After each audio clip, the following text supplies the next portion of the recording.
Good evening, everyone. Once again, welcome to the gray area here on the Black Man Unfiltered Network, simulcasting on the Sparta HQ Network. I'm Mr. Bennett, joined by my partner, as always. This is Sparta! The Ghost of Sparta, a.k.a. Peter, a.k.a. Panayotis. Yasu, my brother, what is going on? What is going on, my man? How are you tonight? I am doing well. Hope everyone had a good Mother's Day. Hope how's Mrs. Laritza's doing? Mom's good, actually. She had a good day. She just relaxed, argued with the dog like always, but that's it, really. Mm-hmm. Yeah. They were playing tug of war with a blanket at one point. I'm like, oh Jesus Christ, I gotta break this fight up before it becomes bloody here. I got you. Yeah, but, certainly, the daughters and I, certainly took the missus out to a nice steakhouse and, had a good brunch there. So yeah, I think she appreciated it, and we're good times, kind of had by all. But it's just interesting though. It's like I was telling Anton, shout out to our guy Anton, who I had the privilege of meeting for the first time yesterday. Both of us live in New Jersey. And so we were able to meet and fellowship with one another. Good dude. And, certainly it's always cool that for a lot of us, we met in this space, in this YouTube space. And so when you get the opportunity to actually meet people in person and get to know them as people and just have real conversations or whatnot, that just makes it all the more better. So we're already planning our next one. I think we're going to try to get our pain, maybe get Peter out and whatnot, and just have the meeting of the certainly of the crew, and to continue just to build content and whatnot. But I really think that it just adds a dimension to the show when you can know people personally and not just through through social media or texting or emails or what have you. So it's really it was a really good time certainly had by all, and definitely looking for more content in the future. But good to have you guys here certainly tonight. Make sure when you come in, make sure you hit the like button. Certainly as you come in tonight, really certainly it helps the algorithm on the show, and certainly if you want to support the channel, again, I was already streaming at the bottom. Yeah, Black Men Unfiltered. Certainly, you can drop a Cash App or the Super Chat, the Black Men Unfiltered, and then certainly anything that you want to give to us personally, you'll see here. Certainly our Cash Apps scrolling at the bottom of the screen. But we want to kind of have this conversation again. It will be a conversation again. We're not economists, all right. I'm no Feynman or any of these guys. I'm not a Thomas Sowell. I'm not any of these guys. But I wanted to talk about this. I mean, we've been the last few shows that we talked about a lot of economics. So we started this off around tax season. So we talked about 501c3 organizations and how these organizations can acquire billions of dollars and pay no taxes. Certainly these institutions are set up to go around tax free. We even touched the sacred cow, so to speak, of should churches pay taxes, as an institution. And then we talked about, just tax systems in general. Is the progressive tax system that we currently have, is that the best way forward for us, or maybe we should consider maybe a flat tax? So that is oftentimes cited by libertarians as a different way of doing things, or even a regressive tax where you actually get taxed more the less you make, you get taxed more. So as an incentive to get people to even make more money, so in other words, earn more, so you pay less taxes, which is kind of like the system that we have now, given all of the tax havens and the shelters and ways you can sort of hide your money and keep your money from paying taxes on. So we kind of already have that. I think to an extent where a lot of wealthy people aren't, and again that's a debate also whether or not wealthy people in fact paying their fair share of taxes. But I think we're going to kind of bring this whole kind of money economic conversation to a halt tonight. So again, the idea is, could we? And again, for some of you guys, I know your heads are going to explode when you hear the question. But again, can you live without money? Is it something that we can really, if you just decide to make a move to kind of live off the grid, could you do it? Because a lot of people are starting to choose that option. Again, some of the examples that I've seen so far, some of them are like, you talk about really living off the grid. Like, it's not necessarily, in my view, the most productive way of doing things. But certainly, for some of these people, they might have started out maybe so, okay, I won't spend money for a month, and then somehow they were able to stretch it out to 2 months and 3 months and whatnot, and kept it going. So we're going to have that conversation tonight. That can you live without money? And as you see from our from the title slide of the show, we're kind of borrowing from the Dark Knight. Which is certainly my second favorite Batman movie, I must say. I mean, nothing will ever replace the Batman 1989. That's still my favorite Batman movie. But The Dark Knight is definitely my number two when it comes to. Well, what's yours? It's Dark Knight. I think Dark Knight killed it. Yeah, no, it is no question. I mean, Dark Knight was an incredible film. And I know Eric for some reason doesn't like it. Shout out to my guy Eric. He's not a fan of the of Dark Knight. Anything modern, Eric hates. Let's be honest here. If you bring anything modern into anything in this 20th century or 24th century or right now, he hates with a passion. I have gotten multiple disagreements with the guy about it, and I told him, dude, you gotta get with the times, bro. I know you the different eras or when it was back, it was different and special, and I understand that. But anything new, pop culture wise, he hates with a passion. Mm-hmm. Yeah. I guess he appreciates some of the original content. Shout out to Batman Unfiltered. Yeah, Dark Knight is one of the best, man. Yeah, it was incredible. Like, I came out of that movie like kind of awed, like shocked, like like what did I just watch? It was so jarring. And yes, we definitely appreciate the thumbnail. Thanks for putting that out there. But again, there's a scene in the film where he basically burns down a pile of money, and it's like for a lot of the criminal elements of the time, money's always been a motivator. But it seems like with him, I think even Alfred said the line, like, some people just want to see the world burn.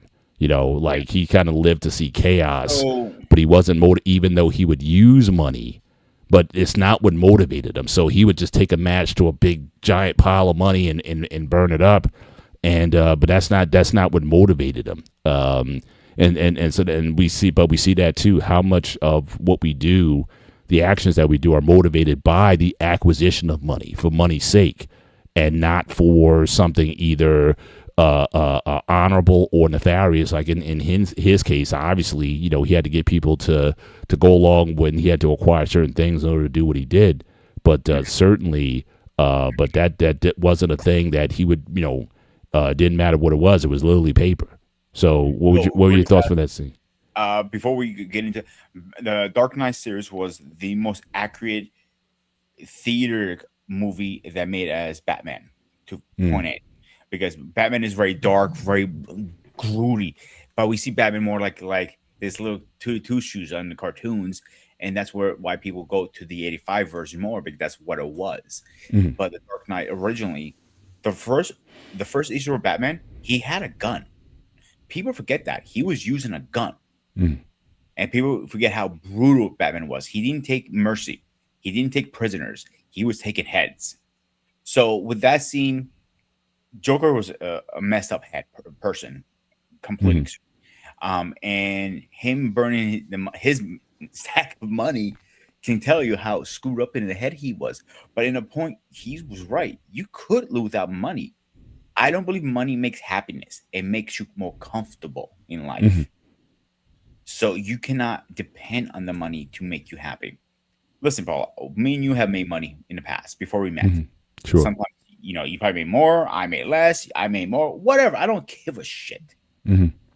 But I realized over the years, as older I am and grayer, and before Greg makes a comment, fuck off. So getting wiser made me understand you can work all these hours. I do it. I still do it because that's what my title requires me to do. Hmm. If I had a choice, I wouldn't do that anymore at this age Hmm. because it takes time away from my loved ones, the people who matter more to me. I can make money anytime. Like, remember Comic Con? Do you remember how much I blew on Comic Con on you guys last year? Yeah. Yeah. In cash, by the way.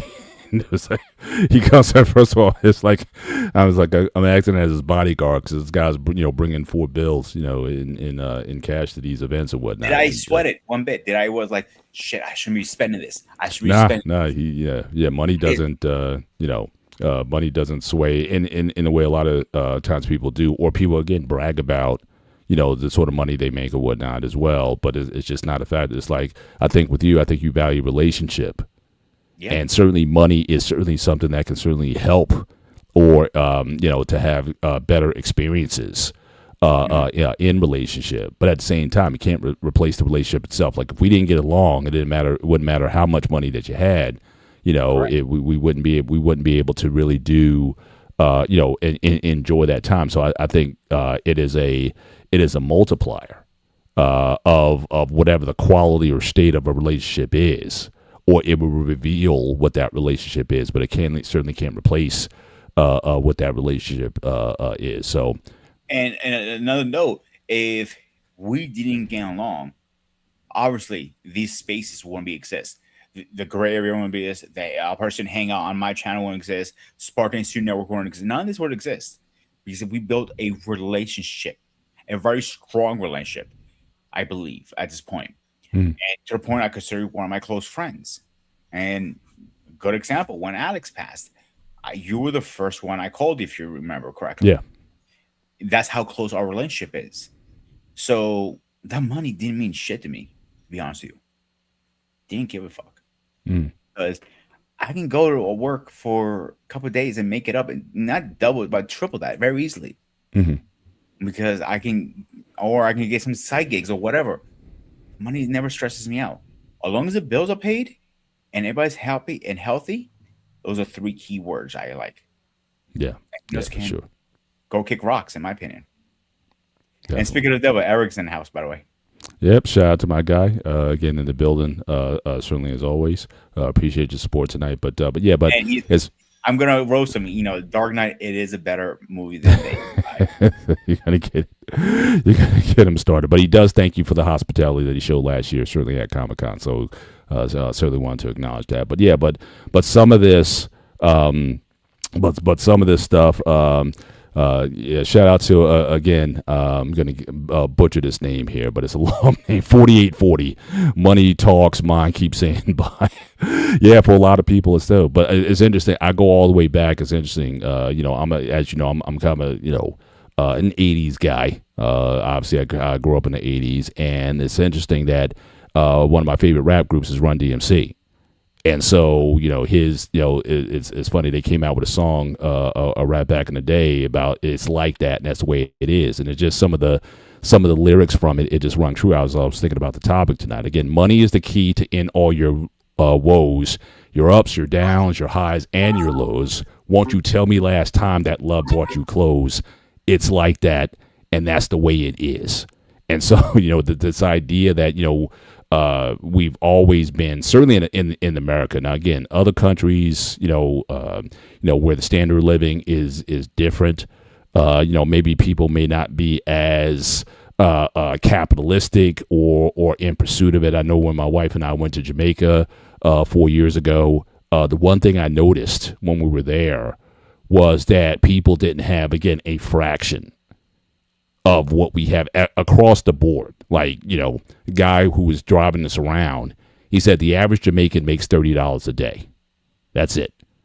And when you look at some of the houses, like when we were going to some of the excursions and whatnot, getting out to the countryside, like a lot of the houses are like literally built with like tin foil and some cinder blocks and things like that. Some of the houses didn't have roofs on them. But it's the thing that really kind of got me, though, is like when you talk to some of the people, like, because we didn't stay in the resort all the time. When we got and talked around people, it's like even though they didn't have money, you wouldn't know it from talking to them. There was still like a contentment or a happiness in life.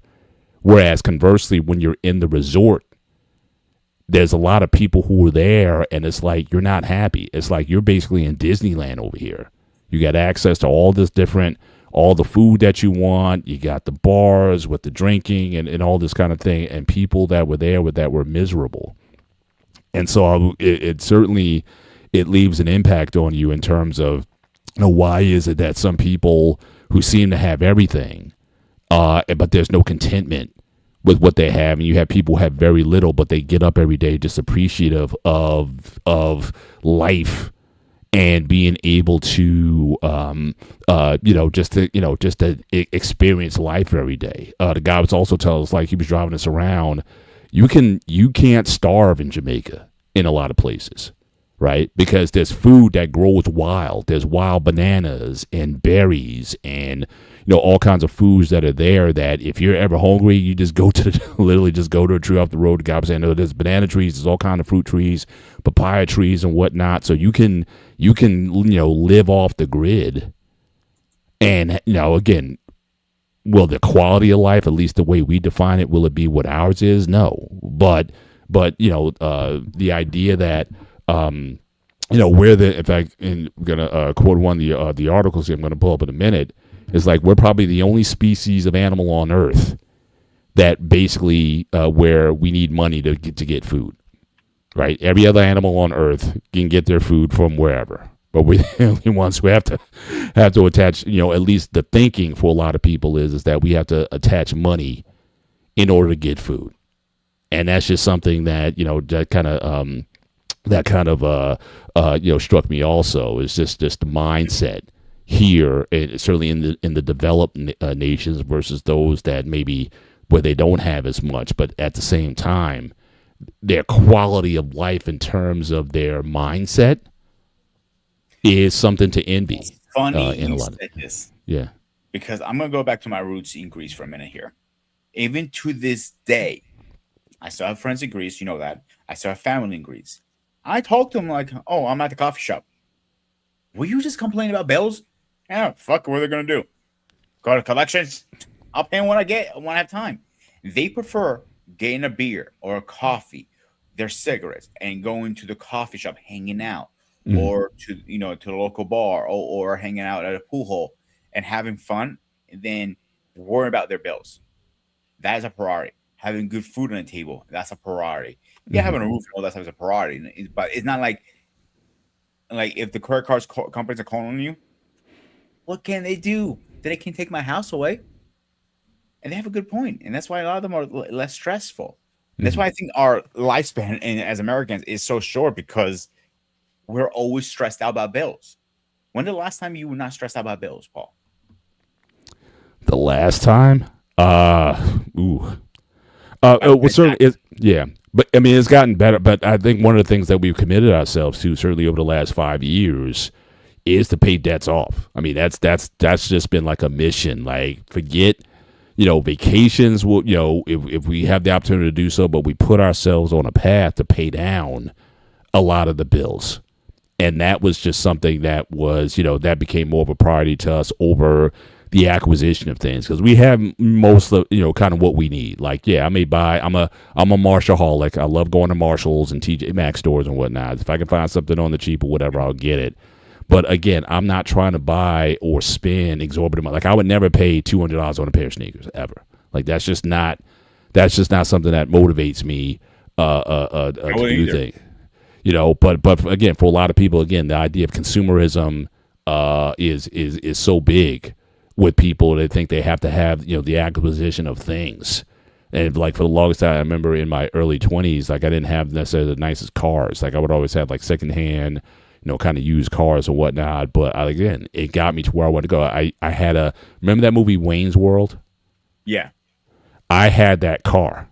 Well, at least my dad had that car. It was a 1975 AMC Pacer when I was in college. And I would get laughed at and railroaded, or people would say, hey, that's the Wayne's World car. Not on the roads. But I didn't care. Like I was, from the background that I came from, not having much to begin with, for me, it was about just trying to get somewhere or just to improve my situation. Yeah, I'm doing these things now, but hopefully it won't be the way of the future as well. So really there's been times in my life where, even though I didn't have much, in a lot of ways I was happier, in part because I was in the process of accomplishing something versus just I need to get this and I want this and I want this. Guys would talk about, what they would get when they first got their jobs out of college and what they wanted and how they had to have their sound system and they had to have just all these material possessions. And I was never about those things. I was just looking to, kind of get to level because, like I said, the background that I came from didn't provide me a good floor to start with. And so, for me, it was just about the grind and the process more so than the material thing. Because that's another thing about that. As soon as you take something off the lot, like you buy a car off the lot, it depreciates like right away. It's like, it drops like 30% like within that first, just like, as soon as you buy it. So, the trinkets a lot of times that we get, we have to ask ourselves, like, is it really worth it? But to entertain the question of, again, do we really need money? I mean, can we live without money? Now, Run DMC said, that's the key. Again, love won't buy you clothes or whatnot. You have to have these things, but at least, having the conversation, can we think about ways where maybe we could make our lives a little bit easier, stop stressing over things that, that oftentimes besets us, and can we just think differently? So, but let me share my screen, and I just want to kind of go through just a few of these here. And again, I'm going to drop the links in the chat. You can certainly look at this on your own.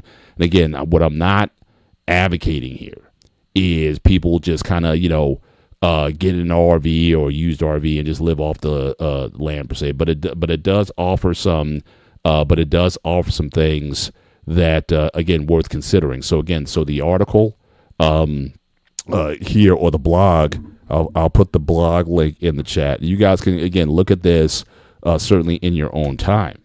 This idea, from Chris Skinner. Again, can you live without without money? And just a couple excerpts that I saw from the article. So it talks about, again, living without money runs counter to most of our cultural understandings of success and happiness. However, it is a choice that more people are leaning towards. In addition to a decrease in stress over financial concerns, living without money offers many possible benefits, such as reducing environmental impact, increasing your understanding and appreciation for what you have, and helping you to live a more purposeful life. Even if you decide that you cannot live without money, there are certain techniques that will help you reduce the wastefulness of your life. And even then, that was something I noticed just recently. Like I said, my wife and I, for our anniversary, went to Puerto Rico, and we saw like a big contrast between like the traditional Puerto Rican sort of landscape and what's being built there. Like I said, T-Mobile, right outside our hotel. Like if you just walk out our hotel, it's right there. They built this huge multi-million-dollar entertainment complex, and it had everything. It had all these restaurants. It had laser light shows. It had a 3,000 seat movie theater. They had zip lining. It was almost like if you ever went to Vegas and Fremont Street in Las Vegas, and they got the zip lines and things. It was basically this big amusement park, and they're building up. And it's obviously it's eye catch. It's going to catch your eye, and obviously it's driving a lot of money into the island. It's giving jobs because people are have jobs. They got to build stuff. They're building more hotels. But then you're asking yourself also, when you look at it too, it's like this is capital. This is just gaudy capitalism right here. Like, is the character of the island or the culture of the Puerto Rican people kind of being compromised by this big investment in capital money into making these giant, big American laser shows and entertainment shows? They had arcades where, I mean, we've all played coin up video games, but imagine going and playing a coin up video game with an 8-foot screen. I mean, it had that kind of excitement to it, and it, like I said, it on the outset it's catchy. It catches your eye, and you're like, wow, this is cool. But then it's like you just help feeling that there's something. It almost feels like a Faustian deal. It's like, are you losing something? Are you losing the beauty of the island, replacing the natural landscape with flashing lights and bling and whatnot? Is this really what is what success is supposed to look like? And then people obviously go there. Everything's relatively expensive. Whereas I'd rather go to, I mean, one of the things that we did, one of the days we went to the rainforest, we stopped at a little hut of a restaurant because we wanted to get some real, like, authentic Puerto Rican food.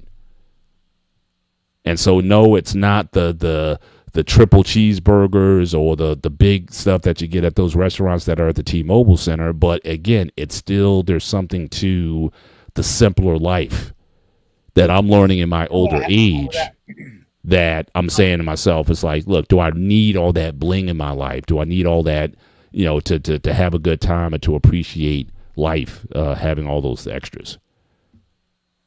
The problem I have with that comment, Paul, when you see not all, so I don't want to offend anybody, but a lot of American Puerto Ricans are about the show. They're buying their expensive cars, the sneakers, all that stuff, and it makes me scratch. How the hell do you come up with this money? I see it all the time, and you probably do too. Like you might wonder, like how, but I work 10 times harder than you, and you have all this stuff. I don't get it. And you said to me in PR, it's completely the opposite, right? Well, it's a contrast. It's like, again, you see, again, the capitalism, like the big push for development there. But then you get a chance to, again, when you get into the rural side, into the countryside and whatnot, you see, again, a simpler lifestyle. You still see, like, goats, like, on the roads. Mm-hmm. You see people living more of a farming type of lifestyle. You see them again, just a less stressful existence, and you wonder to yourself, it's like, who's really better off? Like, what does success look like?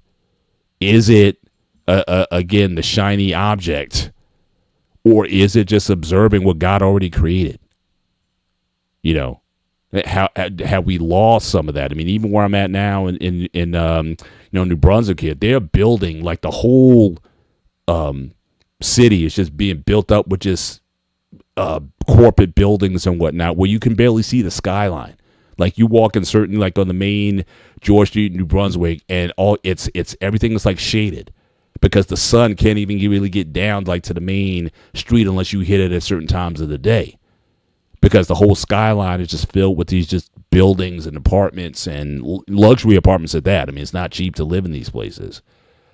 And it's like, where's the greenery? Where's the can you see anything that's natural in this space? But everything around you is just kind of busy and running all the time.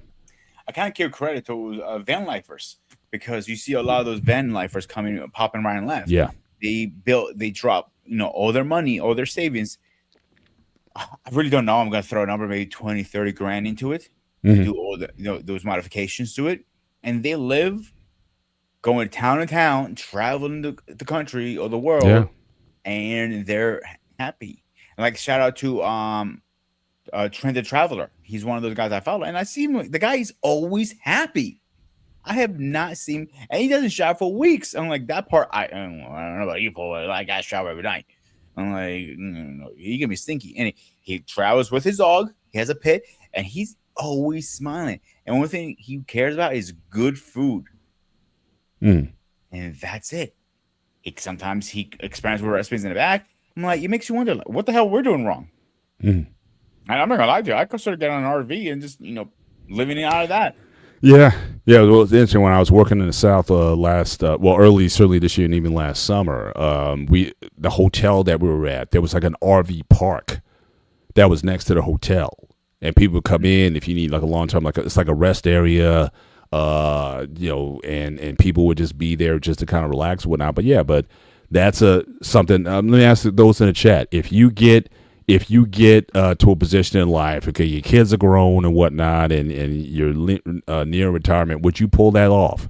Where you get maybe not like a van, but get like a Winnebago, like something that's somewhat comfortable that you can kind of sleep in, and would you simply just live off the grid, no property, and you just drive from place to place, see the country, that sort of thing? Could you sign up for something like that as a lifestyle, maybe even for an extended period of time?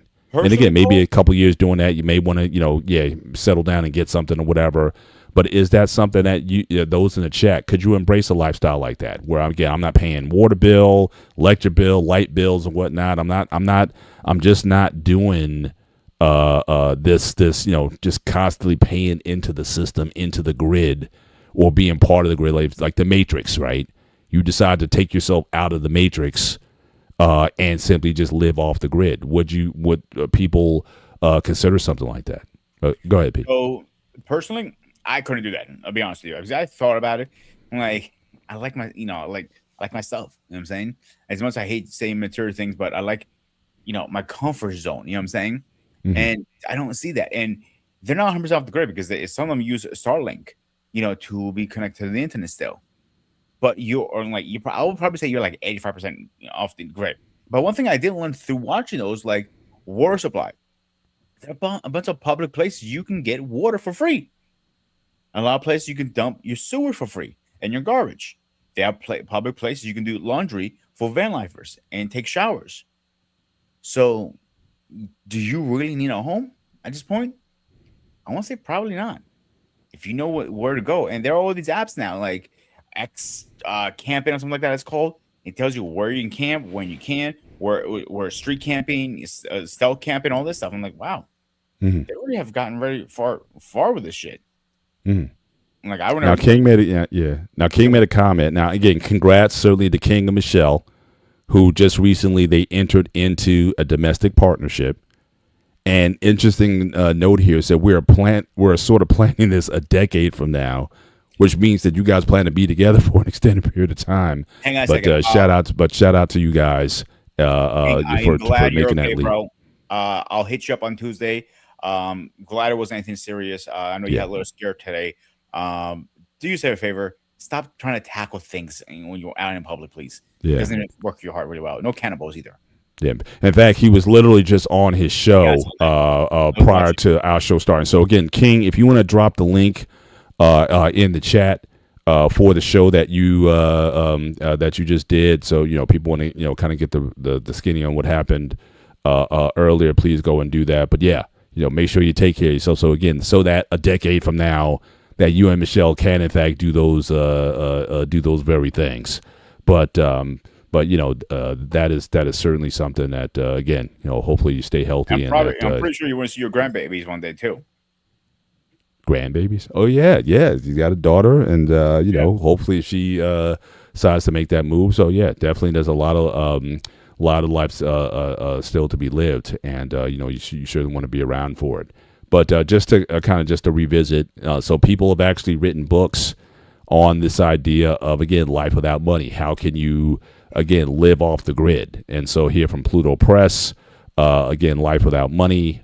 There was another site that was cited in the link that I sent. And again, I'll drop these links in the chat. You guys can certainly look at this up later on. So this is not necessarily what I'm talking about, but she's been able to do it. So this is an Australian woman, and she's lived, hasn't spent money in 5 years. Again, so how has she been able to do it? Again, offer services instead of cash, share and swap, don't waste anything. Again, growing your own food.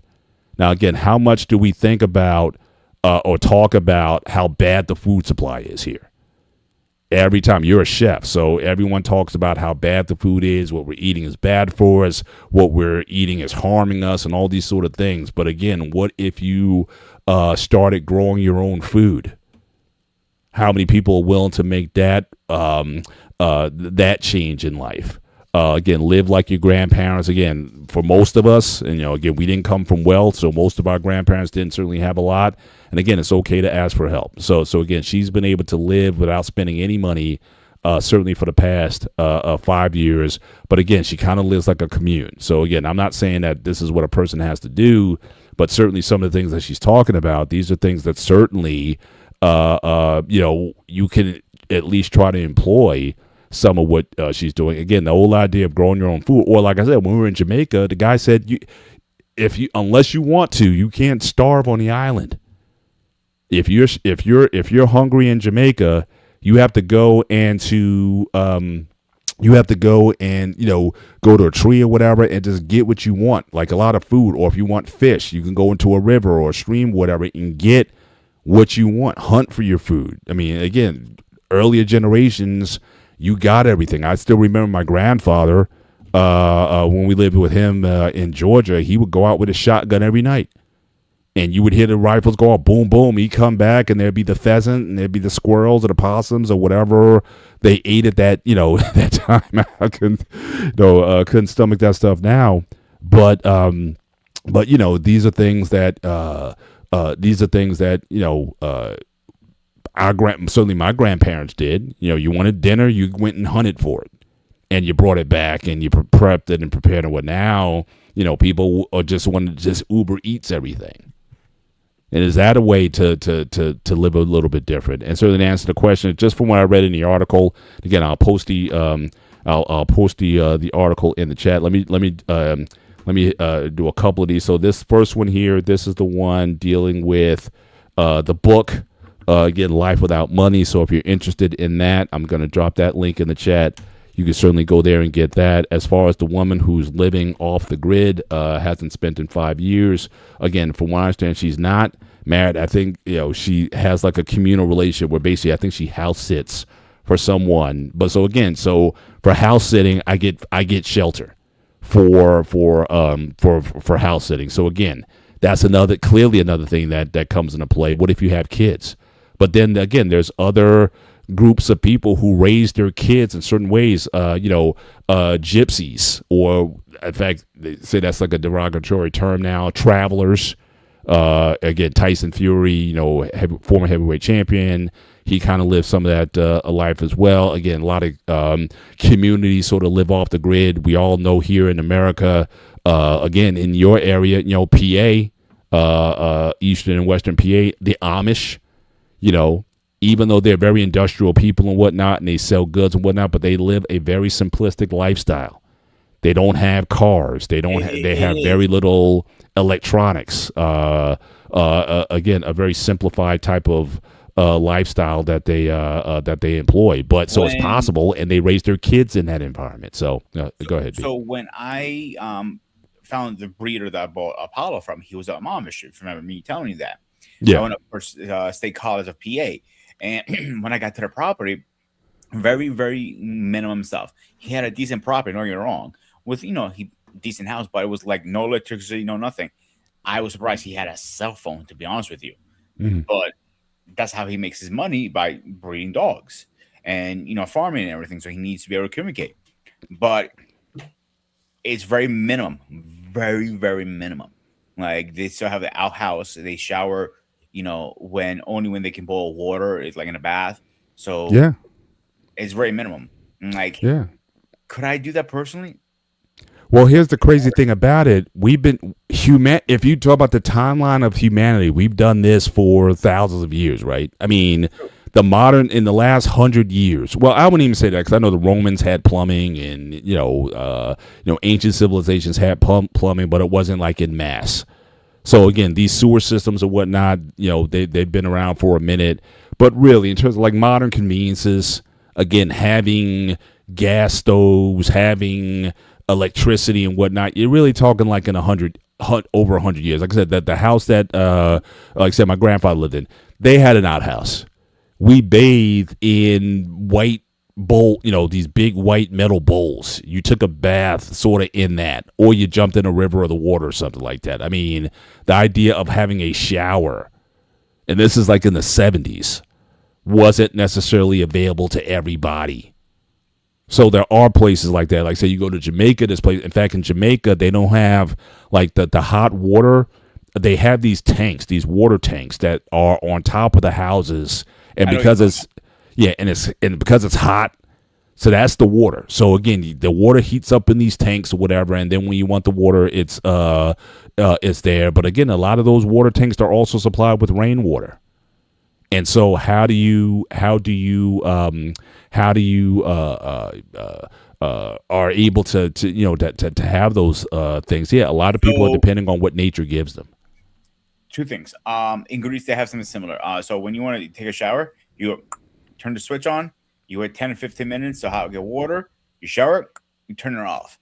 That is what most common houses have. The newer houses now, it depends on the house. Not all of them have this.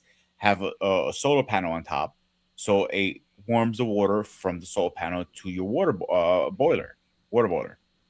So you always have hot water. But most houses is turn the switch on, wait 10, 15 minutes. And a lot of countries still run that. I know Japan is one of them. China is another one. I'm pretty sure Jamaica is probably one of them too. They turn a switch on to get water hot. Yeah. Because sun, it adjusts. If you want to shower at night, sun's not there, so you have to turn it on. Yeah. Or like in Greece, it gets cold in winter. So in winter, you're not going to have the hot weather all the time. You might have it, but most times it turn the switch on. Time to shower, and you have time. You have to time yourself. Like here, we're so convenient. Oh, I get home from work, I walk my dog, I eat dinner, then I jump in the shower, then I do my show, whatever. I have my schedule. You have to plan that correctly. Like when you come home. You walk dog, you turn the water heater on, go eat dinner, then jump in the shower. Mm-hmm. Then you turn it off, then you jump on your show. That's more time than you don't realize. Yeah. Little things like that we don't add it up, but it does. It does add up. Absolutely. And about the outhouse, where I lived in Greece, my house, we had 2 showers. We had one inside and an outhouse. And the house was mostly going out using the bathroom in the summer. Mm-hmm. Because it was more convenient for the summer. Did you feel, though, in that environment, did you feel any less, like, in terms of your quality of life as you do it at the time? Did you feel any kind of less off than when you had more modern conveniences? I was a kid. I didn't know any difference. So, right. Yeah, my grandma was like, summertime, outside. And I'm like, well, how am I going to take a dump? I'm like, outside. Like the one good thing about our house, it doesn't stink up the whole house when you take a big dump. That's the benefit part of it. But except that, I didn't realize anything. Even cable, I didn't have cable in Greece. I had, we had big antennas, like the rabbit heads, rabbit ears, yeah. No, it was a big one on top of the roof. It was like a size of me, and it had, it's like a couple crosses on it, kind of thing of it, and you have to adjust it every time you can't get a channel. Sometimes you don't adjust it. You got to find a spot. That's it. And stay there. And sometimes you don't catch a channel. Now, before I left Greece, cable was coming in, but nobody was buying it. Like, why would I buy cable? I can get free TV. Stupid. So, like cable, that's one luxury we had for years here. And we still do. That's one thing. It wasn't a thing over there. Yeah. Certainly, shout out to MH Hemp 15. Again, thank you for being part of the conversation tonight. Again, property taxes. So again, the idea of trying to live off the grid. But again, if you have any kind of property that you're living in. Now, I know in the United States, most, pretty much all states have some sort of property taxes. But there are It says no zero state. There are no states with 0% property taxes. Those have significantly lower rates. So again, the idea is if you can't live off the grid, like I'm in New Jersey, so we got like some of the highest property taxes in the country. In New York, California, New Jersey, we pay the highest ones here. But what if you went to a state where the property taxes are a fraction of what they are here? And a lot of times property taxes are a function of your municipality. Like if you live more towards an urban center, the property taxes are higher. Like even in the South, if you live in Dallas or Houston, you're going to pay a lot higher property taxes than if you're more in a suburban or more rural area of the state. So if you want to, again, reduce your what you pay, some of it, are you willing to live in another area? And think about it also, property taxes for the most part are, a lot of them, at least in my area, most of my property taxes go for education.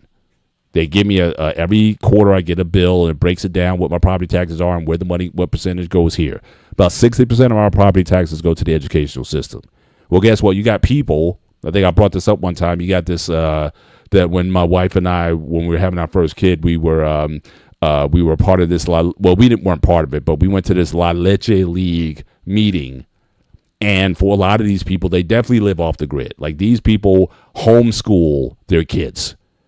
So they're not even trying to be part of the educational system. So again, the property taxes, if you live in an area where you're not paying, you have to pay into the system, but for a lot of people, they pull back. If I'm going to educate my own kids, why do I have to be living in this high property tax area and pay those sort of taxes? So again, a lot of this is about people and whether or not they want to, again, alleviate. If you can't totally get away, if you're not willing to live in a monastery somewhere, but can you reduce the daily stress and strain of trying to always worry about money and paying bills and the stressors that get people into debt and some people just say, you know what, I just want a simplified life. So again, for those who decide to live in an RV and just live off the grid, homeschool your kids if you still got them. But again, I'm talking about like, especially if you're an older person, like person my age, I'm 56. So people my age, who are maybe thinking about or needing retirement, and you're like, as long as that check is coming in, again, why am I going to have this house? Why not invest in something and be on the road, see the country and whatnot, and live off the grid? Yeah, my dinner one night might be the fish that I get out of a local stream, but again, do you know how to fish? Do you know how to hunt? Do you know how to start a fire from, 2 Flintstones or whatever? Can you live a life that is not so dependent upon now again, an Amish person may reject it as a they may call that I'm just kidding. I'm just kidding. But I'm just saying, but some people may, but again, that's the cheat one. But the real ones, again, if you were a Boy Scout or something like that, Mandrell, I know he's in the chat tonight. Shout out to him for being here as well.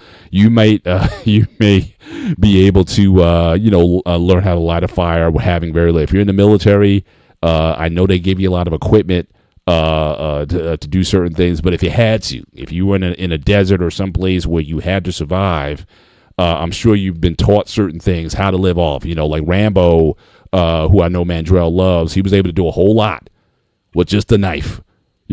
Hunt for himself, make weapons, start fires, do all kinds of things just off of that one tool. As long as he had a knife and he had a compass, and he was able to do a whole lot. And are people in positions to fend for themselves if they had to? And that's also part of this conversation. If you don't want to live on the grid, could you sustain yourself and your life? Could you learn how to grow some things? Learn some basic farming, get some seeds and plant your own gardens or plant your own, grow your own vegetables and whatnot. Get some fish or whatever. If you want to be real game, maybe hunt some wild boar or whatever and live that way. There's people who do that. For some people, it's a much more simplified lifestyle. And we take for granted in this country, like there's countries around the world where bugs are still a food staple. bugs. People eat locusts. People eat, just different. You go to some of these countries and they got stuff in there. It's like, I can't believe you guys are eating this. But is that something that human beings can eat it, or you're just not conditioned to it? But again, could you do something like that and live in a way? So again, we talked about Rambo does that. Even the Equalizer, right? I think the last Equalizer, he was kind of living off the grid. Again, I don't know how he got his money, but he was able to certainly, again, live a life and wasn't worried about, making a living. Or the living that he had was a very simplified one. So how much of this is just ourselves just, being too materialistic? I think we're also set in our ways, to be honest with you, Paul. Like, we're so used to going to the store and pick up eggs. We're so used to going to getting coffee from Wawa or 7-Eleven. That is a comfort thing. Mm-hmm. We're so set in our ways. Like, weekends, I order breakfast for me and my mom. I'm comfort thing, because the last thing I want to do is cook on my day off. But it's a comfort thing again. Mm-hmm. Think about it. And and so the questions I would have then, have those comforts, has that made us better? It makes us more weaker. Yeah. Simple. I mean, we want these conveniences, and is it something, a function of, and again, whether you live in a capitalistic society or communist or socialist society, I mean, everything's tied to money. So again, I don't think anytime soon we're going to get away from that. Although people do worry about things happening in the near future. People are, I heard some early forecasters, we may get another recession or depression, like global. Depending on what happens in the Middle East and these things that going on. We've had them in the past. Church. That's the funny thing. Yeah, so I mean, we've had these things in the past. So again, what if it gets, and that's another question too. Can capitalism, at least the way it's currently done, is it sustainable? Can the markets be, 100 years from now, are we even going to have these things in place? Or are they going to crash? And that's why, again, a lot of people are looking at other currencies. We talk about cryptocurrency and, these different currency engines that people are building. Will they become, and I know you had a couple countries, I think we talked about that last week. You got a couple countries. I think there's one country in Africa, and there might be some Euro country that has adopted crypto as a medium of exchange. But again, how certain or how sure are you of that being there? So what if the whole economic system of the world collapsed? Which isn't an impossibility. If a war breaks out, if World War III breaks out, and markets get destroyed and whatnot, then what are you going to do as a society, or what are you going to do as a person? You have a family. Could you live without money if you had to? Now, Mandrell said certainly in the military he can live off the land forever and survive forever, again, if he had to. But how many of us have had that kind of training in order to live that kind of life if situations were such where we had to do things? I mean, and we even seen, like, even when we had like hurricanes, I think when Hurricane Sandy came through here through 2015, you already saw what the impact was in terms of people's mindsets and things of that nature. When you have like a couple days without power is one thing. When you go like a week or two without it, things start to change very quickly. How you move starts to change very quickly. What if you didn't have these things? Are you built to survive and endure without those? So these are just things to think about. Are we happier in these developed nations where we have all of these options and safeties and comforts? Or would we be better off if, at least for a time, we could have a more more relaxed way of living? And would you be willing to? At what point would you be willing to give that up? But that modern society for something that's yeah. I'm sorry, what was that? are you even willing to give it up? Do you remember the movie Red Dawn? Any chance? Yes, Okay, which one do you remember? The remake or the original? the original from the 80s. They was came out in 84, I think. Red Okay, Dawn, I or watched both. 84, 87. Yeah, I watched the original and the remake. Both are pretty similar. So they were forced into a war. I believe the original was with Korea. Was it? I think was it. Do you remember Paul any chance? well, the original film, no, that was Russia. That was definitely Russia. Okay, the Chinese was the remake then. So not Korea. I was actually wrong. So these kids were forced to live off the land. mm, But the one guy, I believe he was Special Forces Army. I'm not mistaken. The guy who plays Thor, he's the same actor in it. He taught them how to live off the land, how to hunt, to build weapons out of nothing, out of junk. yeah, So they were able to do it. If we were forced to, I don't think everybody will be able to. Only no, the strong will be able to. yeah, I can safely say myself and you, we will struggle at first, but at some point we will figure it out and make it work. yeah. I think that's one of the reasons why I think I've been a fan of military service. Like I'm now again, I may not be the most popular thing, but I am a fan of the draft, or at least I Yeah. think it would be good if an 18-year-old or a 17-year-old, if they spent a year or two in the army learning basic survival skills, whatnot, use of weapons, defense, what have you. I just think that's just part of being a citizen. Now, I think in Greece, I think military service is mandatory, is it not? Correct. That's why I have the warrant for my arrest out in Greece right now. Get Um, out. oh yeah, they're looking my How ass. can you warn if you're not? Yeah, but you left when you were what, I'm still 13? a citizen in Greece. Remember that I'm a citizen in Greece. But you said they have a warrant. I mean, but if you're out of the country, I mean, Doesn't matter. Once I step foot, it happened to me once.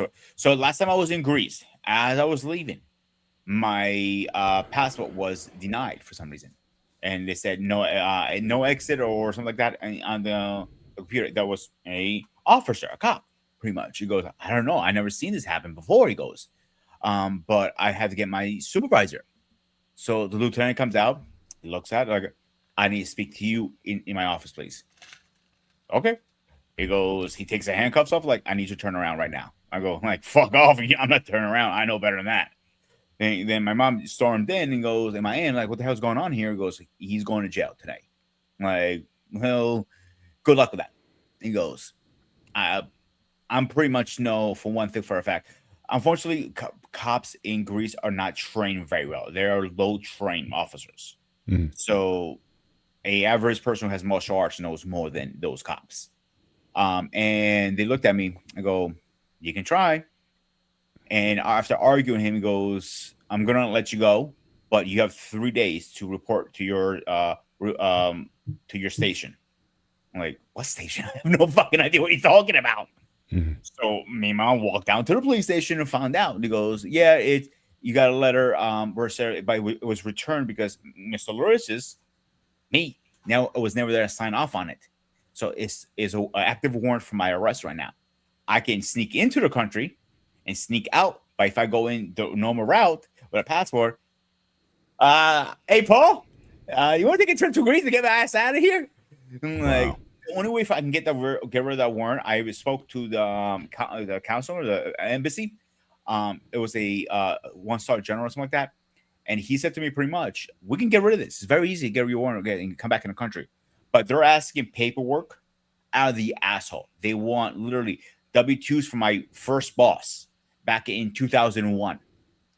He doesn't even in business anymore. It's ridiculous stuff that they're asking for. I gotta go to New York getting records for my school and getting old. My mom's needs. I need to get for my mom her old. It was got mortgage papers when we had the house in New York. We don't have that. We moved out of there over 20 years ago. Mhm. Think about what they're asking. This is some ridiculous. I looked at the guy. I go, not looked at him. I said on the phone to him. When I said to him, like, dude, this is ridiculous what you're asking. I can't get this stuff. Like, unfortunately, I agree 100% with you. Out of 10 people who ask for this, it's only 1% who is able to do this because most people don't have records to this stuff. Mhm. Yeah. So, back to the draft thing, you're 100% on right. I have said it on this show the barbershop show, and even on my channel, we need the draft for multiple reasons. One, to toughen up these little pussies out there. Two, survivor skills. And three, is every other country does it but us. Why not? You say you have a lot of volunteers. And if majority still in the chat, Anton too, if you guys disagree, please tell me. I'd be happy to have that discussion. But I think we need to draft more than ever. But not this current military we have, like they're allowed to have their cell phones, or you a little too harsh to go report you. No, no, no, no, no. I mean, a real military service, like it was. You fucked up, you get smoked. Simple. That's how it is. Same thing at work. You fuck up, you get your ass shoot out. Simple. Yeah. And again, we're not trying to paint. I know.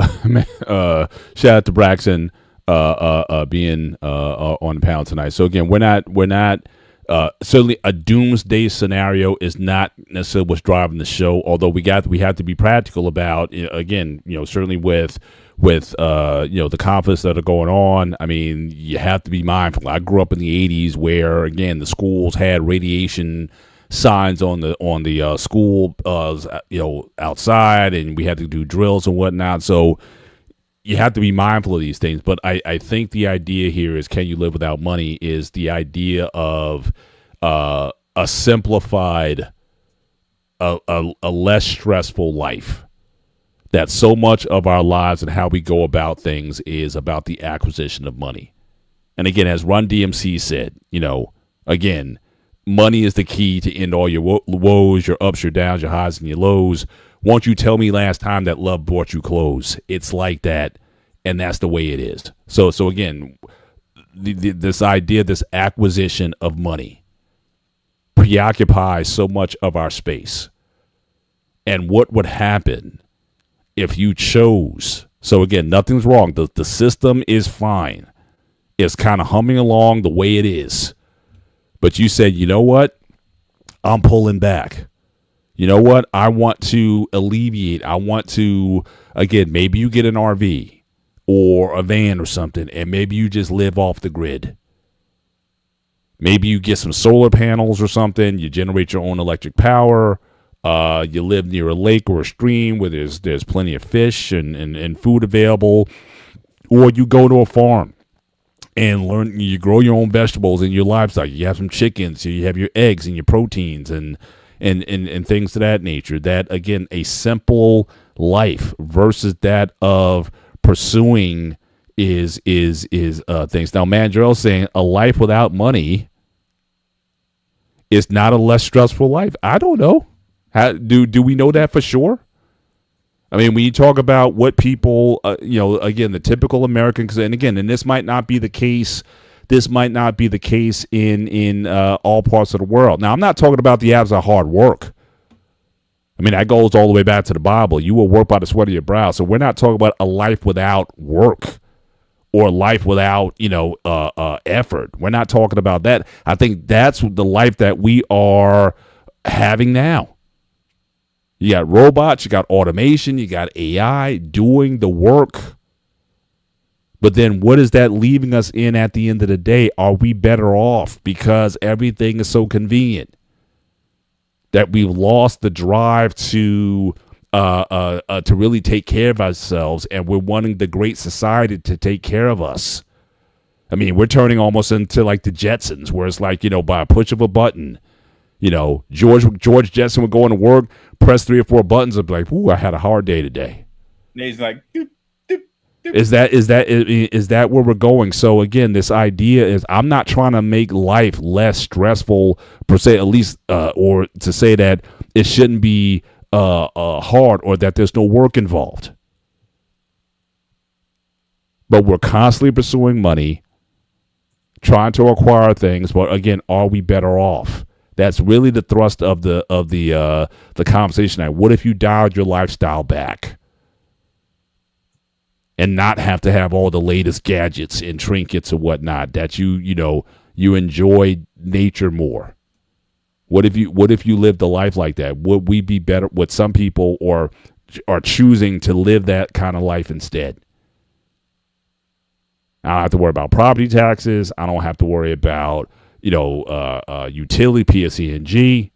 If I need gas from my RV, I go and buy it. I buy some fuel or whatever. I got panels. I got, there's people who do this.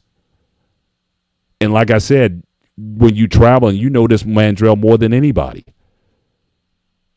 you go to different countries and people don't have a fraction of what you do or what you have. And at the same time, those people are, you wouldn't know it from talking to them. There's a tranquility about a lot of these people, whereas the people in the resort are the biggest whiners and complainers that I've ever been around. It's almost like you don't want to be around them. They waste. That's the thing, too. I mean, when you live this more simplified lifestyle, again, what you grow, you eat. When I go on cruise ships, when I go on these resorts, the amount of food waste is evil, in my view. I mean, we're going to islands, we're going to Dominican Republic, and we're going to all these islands where, again, the food that we waste could feed thousands of people for an extended period of time. And people going to these buffet counters and just taking food off that they didn't make, that didn't sew for. And they think, oh, it's there. Oh, I don't like that or whatever. And you just wasted a whole bunch of food. And yet I'm going to an island or whatever, and I'm seeing locals there that don't even have shoes on. And they have to struggle for their food every day. So again, there's something about this quote unquote developed society that we've created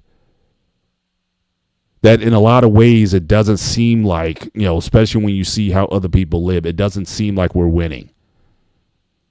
It's like and people wonder why we're such a narcissistic society. Why we're such a right now society. Why don't people have patience? Why don't people, work together like we used to? And is this all tied out to, again, this acquisition of money? And what if we just gave up its pursuit, or at least treated money in a minimalistic that, again, you truly understand the difference between your needs and your wants and use money for the things that you need and take away the stress of, I want that. That's really where it is. So, I mean, you can go into, as Braxton said, you can go into the apocalyptic situation. I really don't necessarily want to go there per se. But again, it's a case. It is a possibility that it could, given the current situation. But just as us in these developed nations, and everything's this bad. I mean, they're building condos and apartment complexes around here minimum. I mean, kids graduating college can't even afford these places. $60,000, $70,000 starting salary. It's like you'd be eating Franks and beans just to pay the rent or the mortgage in these places. I mean, we talk about the two-parent house. First, if it's the one-parent household or the one income earner household, then it became the two-earning household. Now you need 2 and 3 jobs because the people who are working now, you got to have a side hustle also. Especially with the internet and whatnot, you need more streams of revenue just to survive. And how much of your life do you want to be in that pursuit? That's really what drove this. That's really why I wanted to kind of broach this. And again, I used the article as sort of a starter because, again, some of these guys are off the wall. You think? I mean, they're making toilets just like, oh, we'll just dig up a spot and that's the toilet, whatever, and cover it up. And the nature of compost will break it down. And I mean, it just, they're using newspaper as toilet paper. I mean, I'm not advocating that.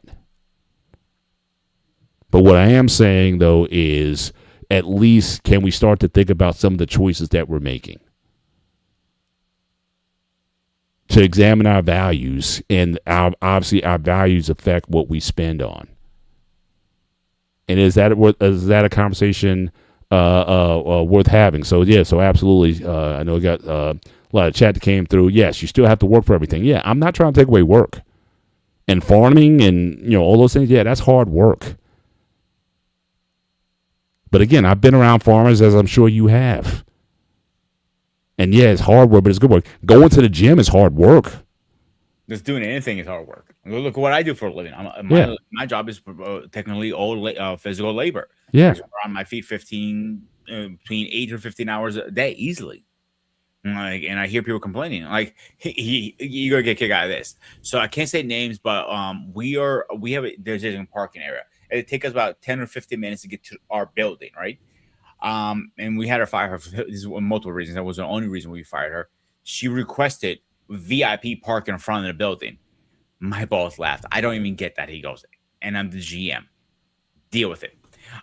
So the people are like, like they feel like they are.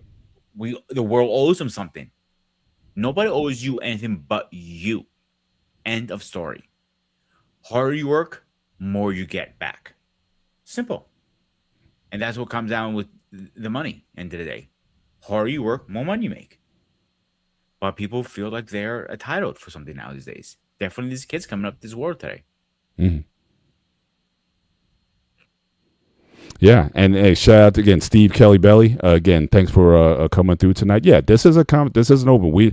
There's no right or wrong answer. Like I said, me and Peter, we're just having this conversation. We're inviting you to the conversation and showing your views on it. So some people, again, it's like, no, accumulate a great savings so you are more capable of affecting your choices. That certainly that is reasonable. And don't get yourself into a bunch of debt. That's also very very reasonable. Braxton, one reason is because people are not going to beat around the bush about something. People aren't for the okie doke now. Mr. Bennett, I'll just say, oh gee, if things continue, this is how the future will be. Either like the films like Mad Max, Fury Road, or V for Vendetta. Yeah, I mean, you can, we have to be mindful that it's almost like what we're building or what we've built. And again, in a relatively short period of time, I can't stop stressing that. 150 years ago, people weren't having this conversation, but people were getting along. People were having more kids. I mean, you hear the conversation now that people are having fewer children or choosing not to have children at all. We've had shows on that very topic. People talk about it takes $280,000 to raise a kid from baby to age 18.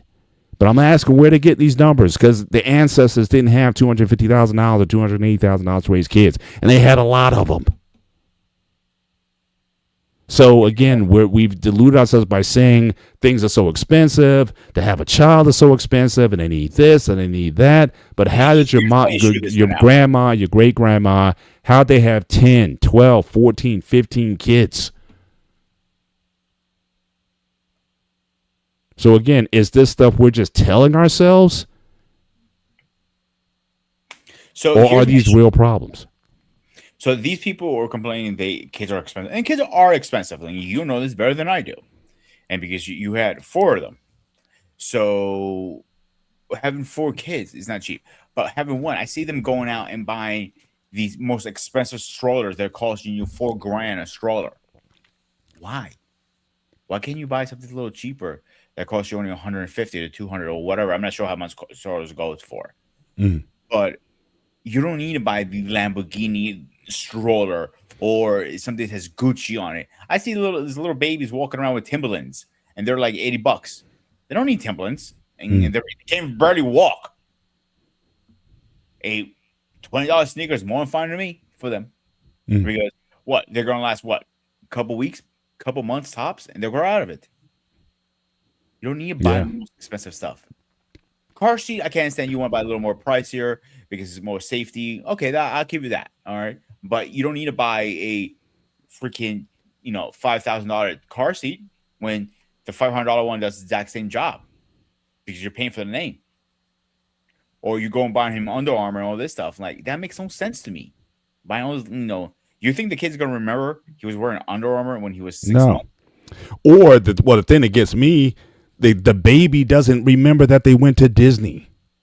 Like, go to Disney World or whatever. How many kids that are under age 3 or 4, they're not going to remember meeting Mickey or whatever, or It's a Small World After All, or Magic Kingdom, or any of these things. But you went to Disney World.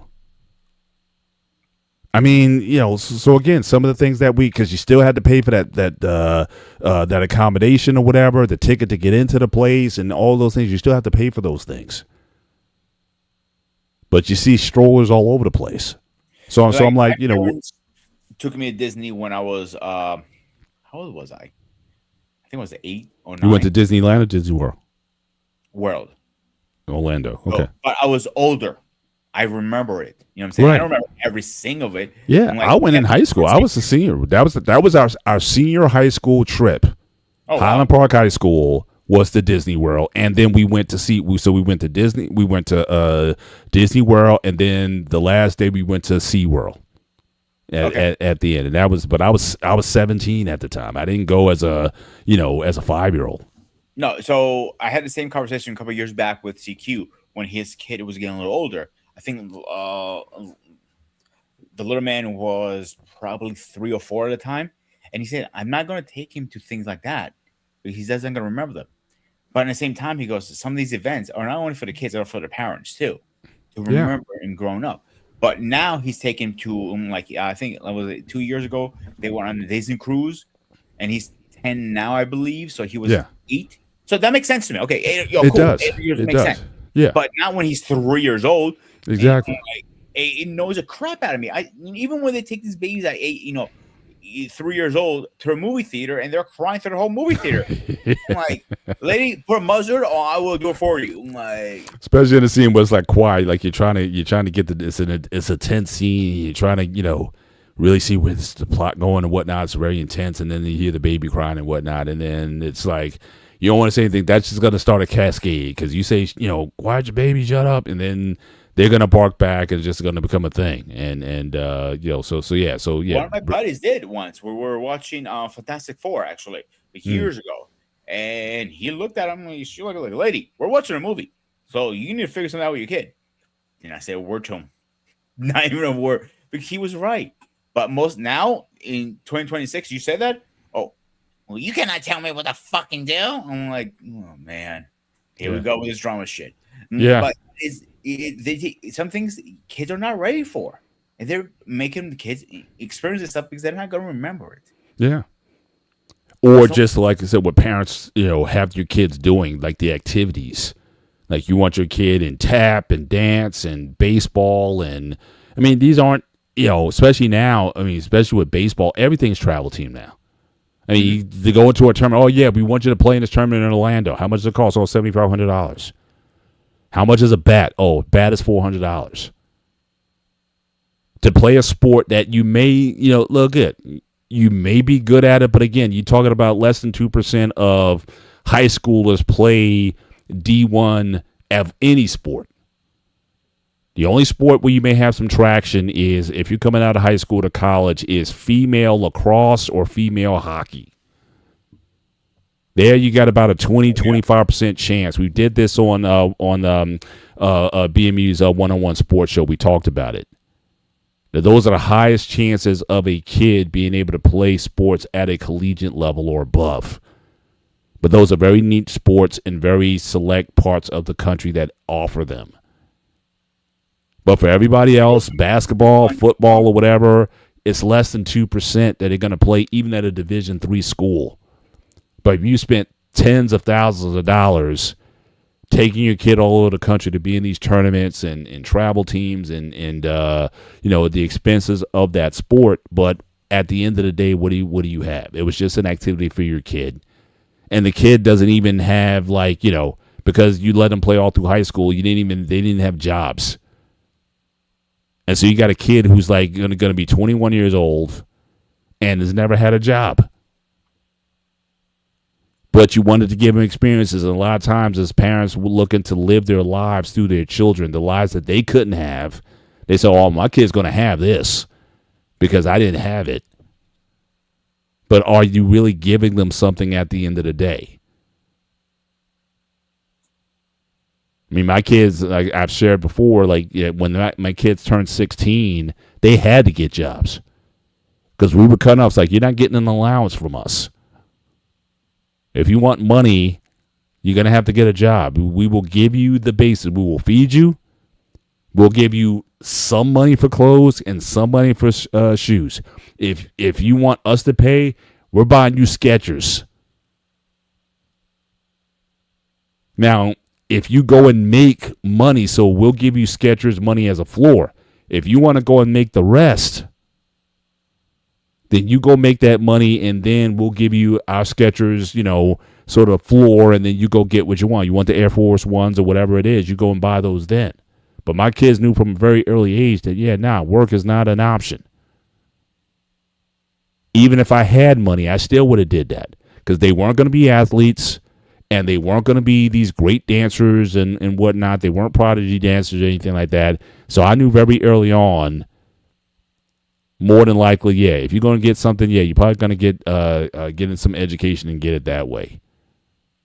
And so we weren't going to pay for stuff or have them involved in things. You got one activity, dance. They all dance, so you get one activity. But even then, we weren't going to go. They weren't dancing at the academy and going like dance moms and going all over the country and stuff. No, we weren't doing that. Y'all aren't good enough. And we weren't afraid to tell them that.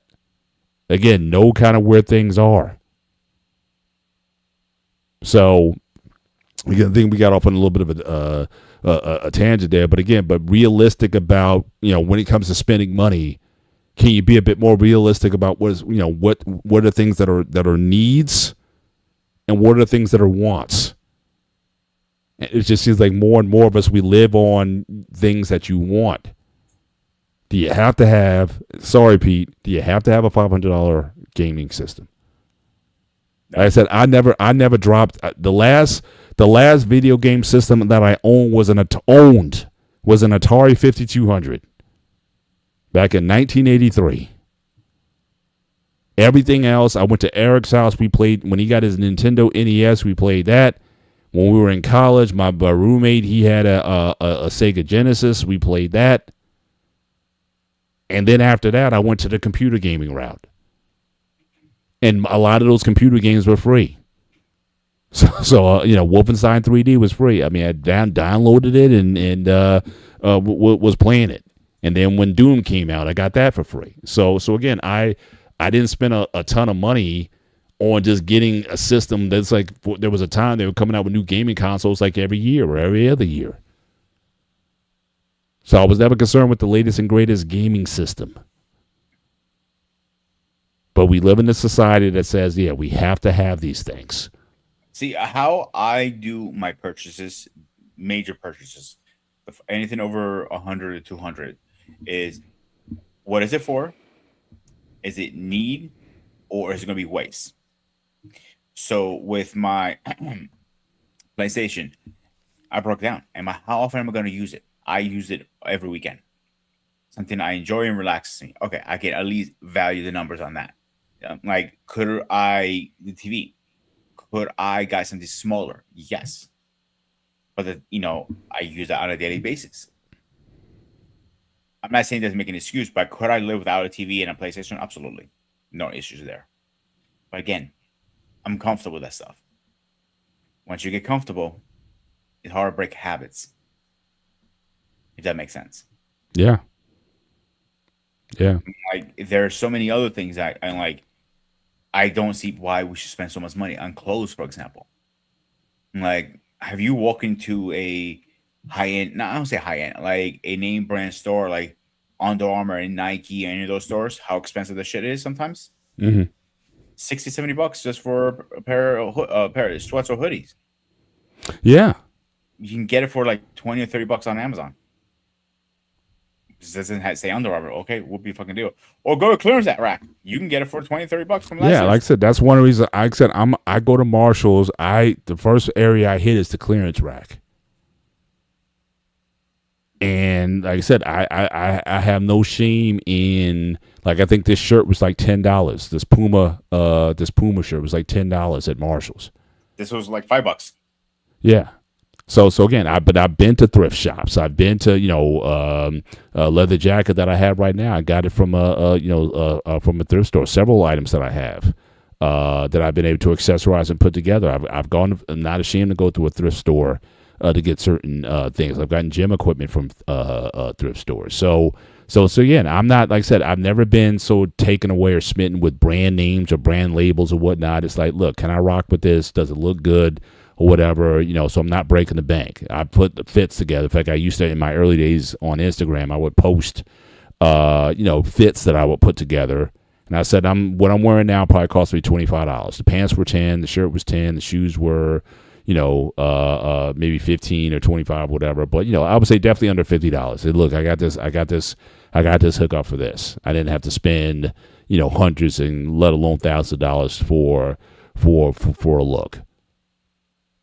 So again, it's like I said, I've just never been someone who's been so spent. Yeah, I gotta have Nikes or whatever.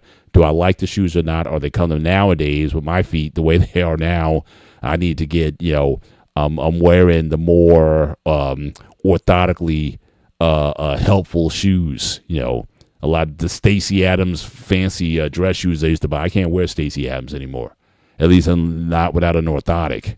So yeah, give me kind of like the shoe that's almost like a sneaker. It has like a sneaker sole, but it has a shoe top.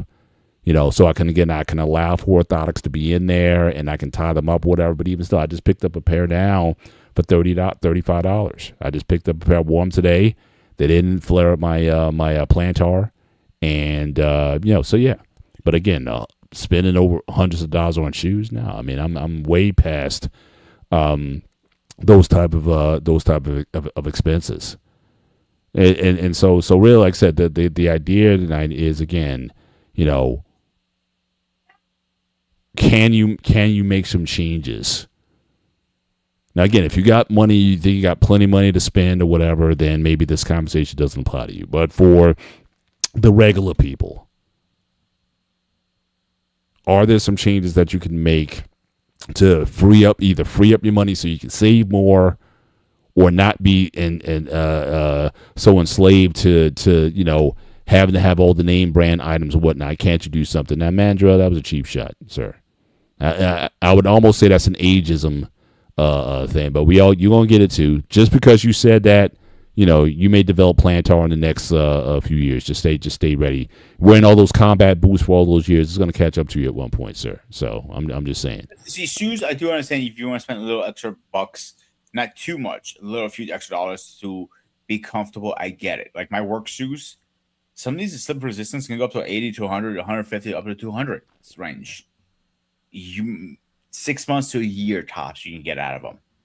If you're on a very traffic kitchen, then I do understand that, because that's your primary wear for work. I'm not gonna push back on that. I get that. My range are usually 60 to 80 for work shoes. For sneakers, it really depends on the sneaker. I would not spend anything over $100 tops. And I'm really pushing it. Like the last pair I bought was a year ago, I think, was it? Pair of Pumas, $30 off Amazon. I do a lot of my clothes shopping off Amazon because that's where I find the best deals. Yeah. They're not a name brand. Yeah. Now, let me ask the military guys, Anton and Mandrell, do they still have Army Navy stores? I'm curious. Either on bases or on, in certain areas where, again, you go, not to say you go to a name brand store and get a military discount, but I'm talking about the idea of the Army Navy store where you can go and get dress stuff, not necessarily the fancy brand names, but again, practical clothing, khaki shirts, tops, certain good socks and things of that nature for very cheap prices. That was a thing that I remember growing up, but I don't know if they're even around anymore. But I know Army Navy stores used to be certainly a spot where people used to go. So I don't. So Mandrell saying yes, they still have them. But I'd be curious if there's any certainly in my area. I wouldn't mind checking one out. But there was one when I was in high school my brother and I, we would go to and we would get some stuff, some jackets and things of that nature, especially winter apparel. Like if you wanted like a winter coat, that would be a place to go to get something like that. But I didn't know if they were still going. Do you guys shop at them? When was the last time? So Anton, when was the last time you been to one? And so yeah, Army surplus stores, yeah.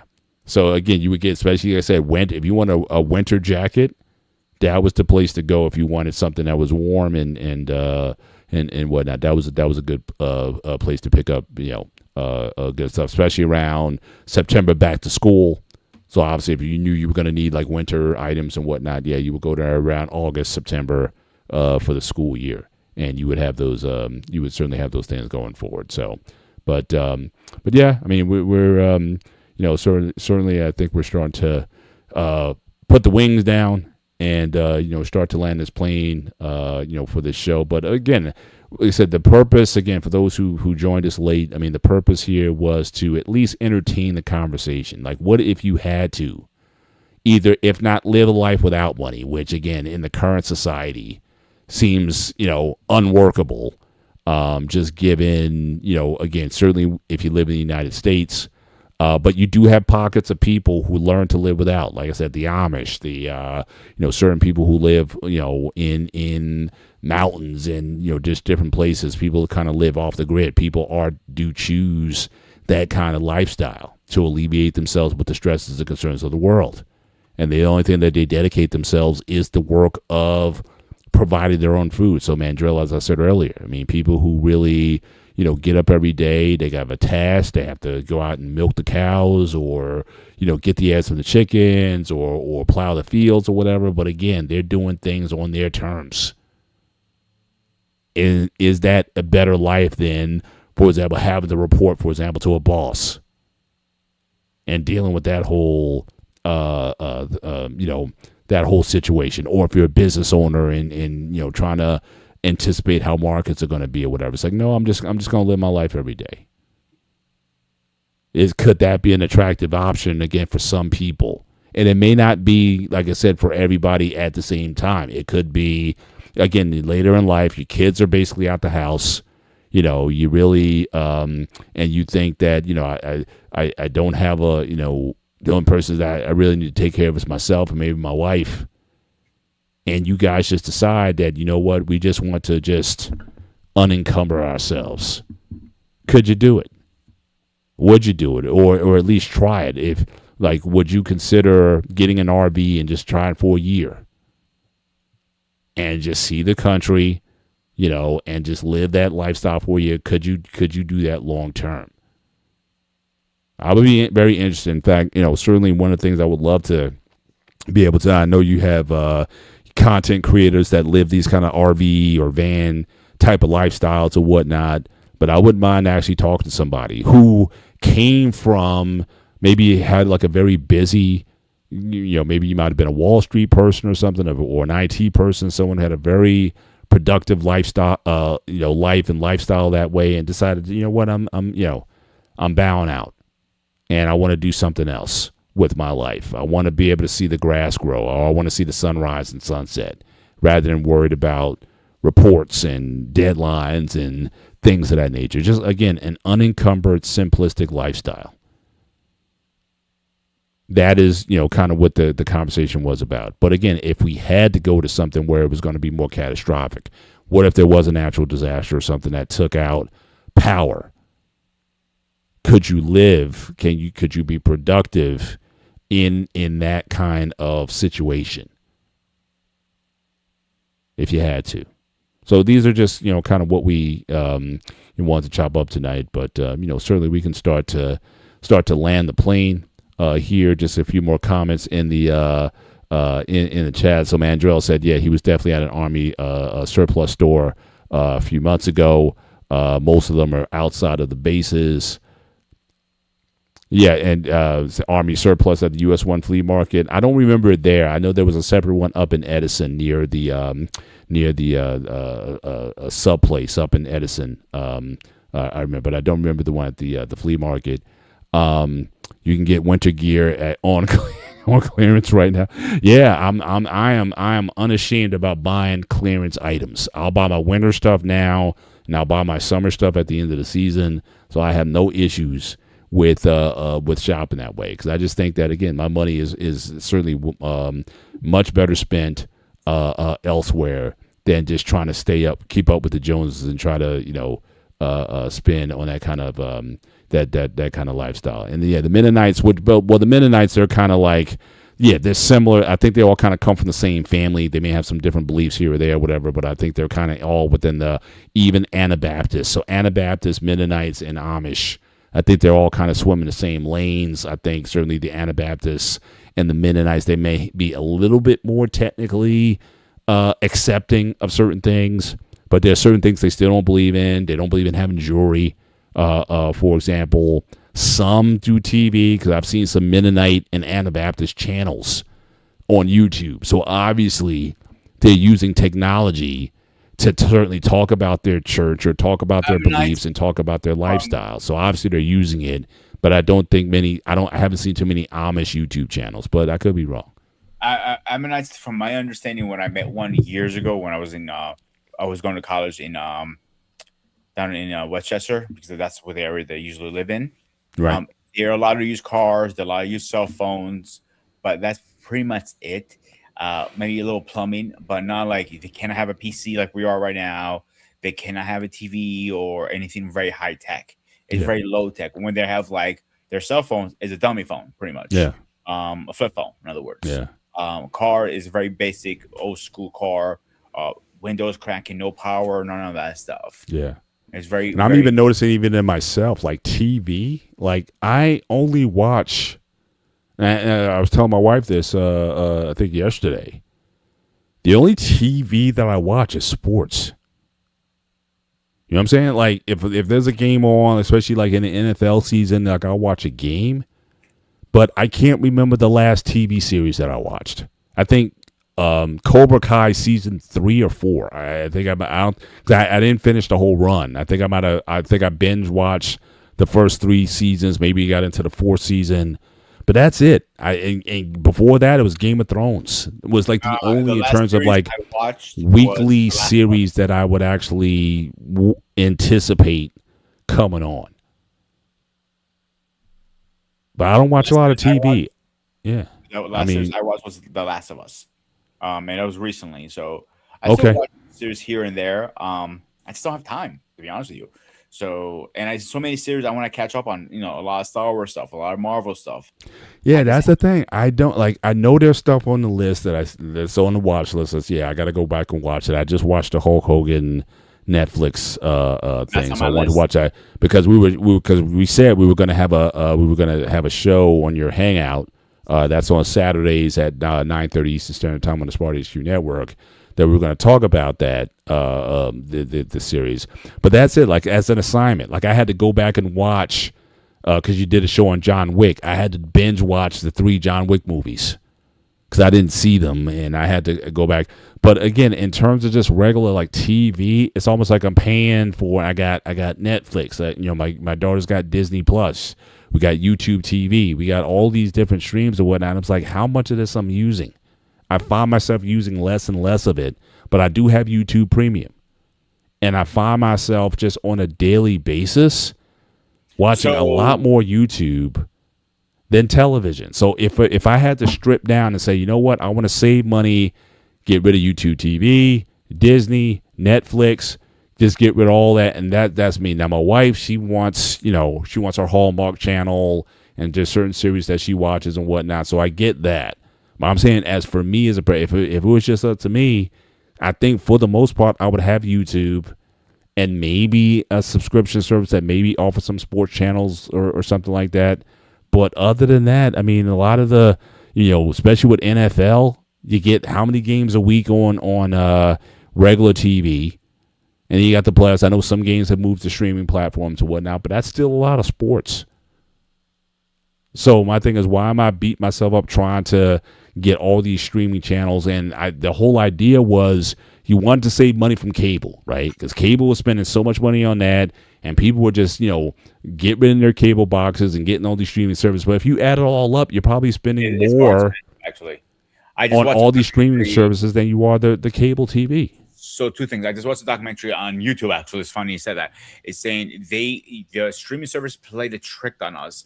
What cable companies have been doing for years. Sign up with us for $8.99 or $85.95 for a whole year for 3 years. Then you build spikes. They say, "Oh, I'm leaving to go to a different company." They drop it back down. But now the difference with the streaming services, you cannot pick up the phone like, "Listen, I'm going to cancel if you drop my bill down." That's only trick now.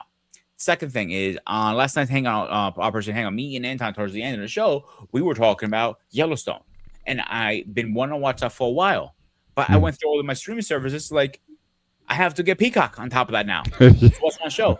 I said, "Fuck that! No, I'm not doing that." Or I paid for the whole series on Amazon Prime for $85. I'm not doing that either. Yeah, or you go back to cable. So as a cable might be just waiting this out. Okay, all these people left, left us, but y'all be calling back to us when the hurt gets hurt enough. You guys all come back to us, and then we'll sign you up for a deal. But again, even when with the cable, like I did that, like I said, I'm literally looking about switching over to another thing. Can you offer me a discount or something? No, sorry, we can't do that. As soon as I drop them, then they send me stuff in the mail. Hey, sign up now. Hey, we want you back or whatever. We'll give you that. Well, why couldn't you give me that when I was on the phone with you? But no, so you had to go through all of this before you guys finally came around and said, yeah, we need to get back. And I remember when I turned my cable boxes in, the lines were out the door at the local cable place because everybody was dropping cable and going to some sort of streaming platform or service. Everybody. It's funny you said that because now a lot of cable companies will bundle your service, meaning if you want streaming services, you have to pay X, Y, and Z numbers. You get live TV and streaming services. I'm like, wow, they got smart. But you don't need. But a $15 antenna gets you HD TV. I got one on my my main set in my den. I have an antenna that picks up like over 100 local HD channels. So like I don't even need, so it's weird when they talk about live TV. Again, we're in the New York tri-state area, so I'm near where a lot of these things are. I guess even some Philly channels where I'm at. So again, if I really wanted to cut certain expenses in half, if I really was like that hard up for money, it's like, yeah, we need to cut this, and this, I could do it, and I think I wouldn't be missing much. Give me my internet. Because that's, again, I do a lot of work from home. So, again, give me my internet. And I don't mind spending the additional to get the gigabit internet. Because, again, I don't want to be struggle streaming or whatever. So, I'll pay the extra for that. But then everything else, again, you got YouTube. I was just watching Mandrell, the fights that happened in UK this weekend. Shout out to Daniel Dubois, who beat Wardley for the championship. Great fight. I watched the replay. And the replay came out less than 24 hours after the fight was over. So I'm gonna spend, and with DAZN, which is the streaming platform, you got to pay a monthly or yearly subscription for that, and they'll still charge, depending on the event, they'll still charge you a pay-per-view fee on top of that. And what's also starting to happen with a lot of these streaming platforms, they're playing commercials. Netflix does start that. The whole idea was that you went to cable or whatever, is that no commercials, and now I'm paying all this subscription money, and you're charging me commercials on top of that. So now I'll wait it out. I'm not spending an extra $80, to get the subscription to DAZN, and I got to pay another $80 to watch the fight, or buy this bundle that they're selling now, like for $400. They give you like 10 or 12 pay-per-views or whatever. But again, is it the pay-per-view that you want to watch? I'm like, no, I'll be patient, and I'll wait for about 12 hours, and I'll go on YouTube, and I'll watch the fight right then and there. With good quality, no squiggly lines or whatever. It's a good quality stream or whatever, and I'll do that. So again, there's so many ways you can save money, and people just running money down the drain. And people are asking, well, why are these attendances going up, or why people's, again, $10,000 for WrestleMania tickets. Yeah, like last year I got the NFL tickets from YouTube, YouTube TV, whatever it is called. Um, and I'll be honest, I barely used it. I'm just gonna watch the replays or the highlights and just call it a day. Yeah. It's on it. Or sometimes some streaming services have a game. I'll watch that. Yeah. Well, I like what a lot of the NFL and NBA what they're doing now was like they're giving you these sort of game summaries. So like you can go like, like a typical news anchor, you may spend like 30 seconds giving highlights on a game, or ESPN, that's even a better one, like a minute of game highlights. But what they're doing now is they're giving you like 20 minutes, 25 minutes of game highlights. So you're basically getting all the key plays in the game, all the storylines. So you can understand the game in about 20, 25 minutes without spending 2.5 to 3 hours to watch the game. Mm-hmm. I mean, I like that. I mean, it's like, well, why do I gotta, dedicate a whole afternoon to this? I could just watch the highlights and be done with it. Or if I want to watch, like I said, the fight, I watch the whole fight. It's like 49 minutes, the whole thing from start to finish. I saw the whole fight. So again, these are just other things that, again, people need to start examining their choices. Just because you have money doesn't necessarily mean you need to spend it, or there's other places for it. And if you're patient enough that you have to have the latest and greatest, I got to see it live. No, just wait till Sunday morning, and you'll be able to see it. Like movies, I wait till I get them on streaming services. I don't go to theaters anymore. The only exception, now see, that's something that is, I wouldn't call it a weakness, but the only exception I'll make for a movie, especially if it's like a big blockbuster type of movie, like when we went and saw the Michael Jackson story. Again, people in the theater. I love a packed theater. When you went and saw the Avengers movies, especially Endgame, you wanted a packed theater because it's like it gives something, an element to it versus just watching it. Yeah, you can have your 85-inch screen and watch it there. Yes, you can have your surround sound. That's an experience in and of itself. But being in a crowded theater and watching something live like that, it's almost like you're watching like a live show. You hear the laughter of everybody and how the crowd is moved by certain things. So, but my thing is this: if I don't see a movie within the first week, then I don't go at all. The only excuse me, sorry about that. The only movie that I'm planning to go see is He-Man when it comes out because it's very hyped and I'm very excited because the last one obviously was horrible. And it's something different, you know what I'm saying? And then versus anything else has been coming out. Yeah. But everything else I can wait. I can be patient enough because I cut back on my streaming service because I had all of them at one point. I got rid of Peacock. I got rid of Paramount Plus because they were a waste of money. I felt. Yeah. Like I didn't really use those two. Those are the two I don't use. The three I use is Netflix, Hulu, and Disney Plus. And I bundle most of them. And like I didn't get an ESPN because I don't have enough time for sports to say yes. Exactly. Yeah. Yeah. Sometimes it's too much. Like now all the WrestleMania PPLs are on ESPN stream. Yeah. I can't watch the highlights. I'm good. And then worst case, like I would, I'm an old Star Trek head. Like to me, the original series is still the best. Like Kirk, Spock, and McCoy, that's still the best for me. Mm-hmm. Buy the series on DVD. And if you want to watch it anytime, you can do that. I own quite. I think I got about half this series. I got about 30 or 40 episodes. But again, it's not because again, the whole idea you want Paramount Plus because you want to watch Star Trek or whatever.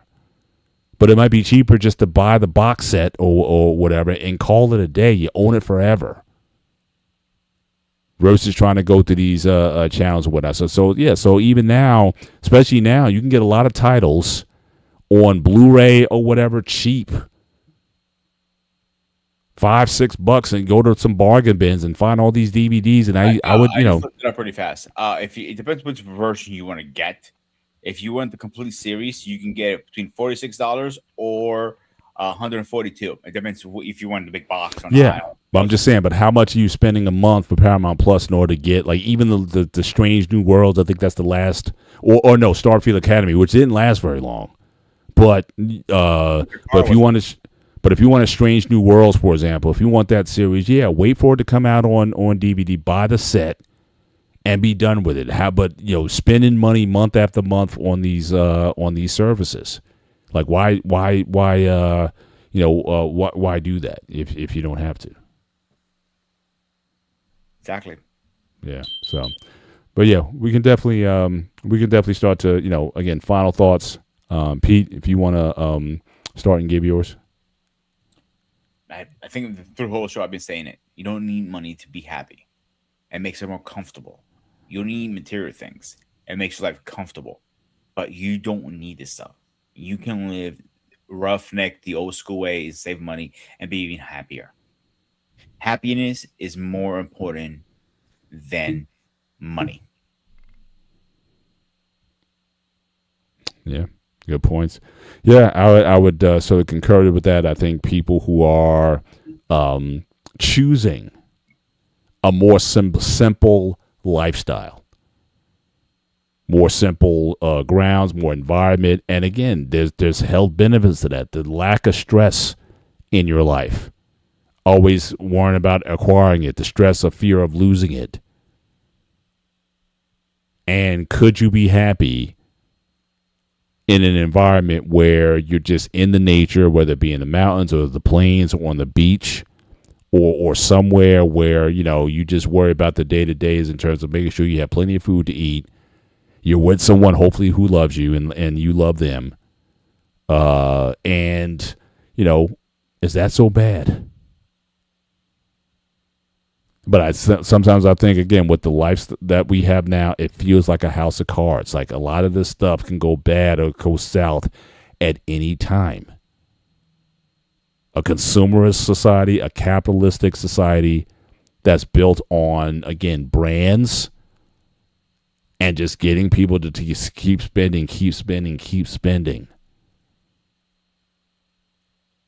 Is that bubble going to run out? Is the timer on that clock going to run out at some point? And if it does, then what are you prepared to do?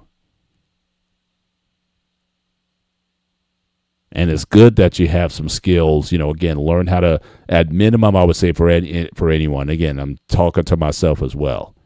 I think it is good to at least know how to grow your own food or to maintain your own foods. Have your own food supply. If something goes bad, if lines get down. We all saw this with the pandemic where, again, you went to the store and everything was off the shelves.